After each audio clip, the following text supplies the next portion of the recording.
Kuna watu ambao wanasema bwana mimi nahitaji kwenda kwa Jini, lakini kulingana sasa hivi status yake imeshakuwa kubwa sana, anafanya kazi na wasanii wakubwa sana, inaweza ikawa changamoto sana yeye kuweza kukufikia.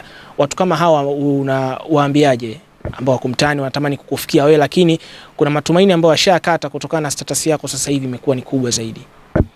Matumaini hawajakata bwana, kwa sababu mimi unajua mimi ndio producer pekee najibu DM mpaka ya mtu mwenye followers moja. Kweli? Kwanza kuniambia page yako yote ile. Yaani mimi najibu DM zote mpaka wenye followers moja. Inategemea na tu kajaji. Sisi unanielewa. Naangalia nikikuona wewe maelezo yako sio mazuri siwezi nikakujibu. Nikiona maelezo yako mazuri nakujibu. Kwa nini nasema hivyo? Kwa sababu mimi nimetokea chini. Umeona? Na mtu yoyote aliyopo juu 99% wote wametoka chini.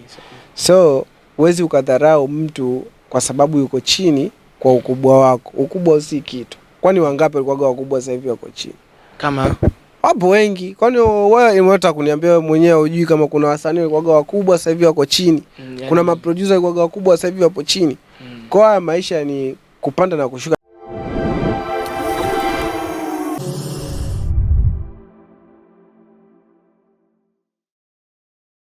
Karibu Sam Promo Brand, tukutangazie biashara yako.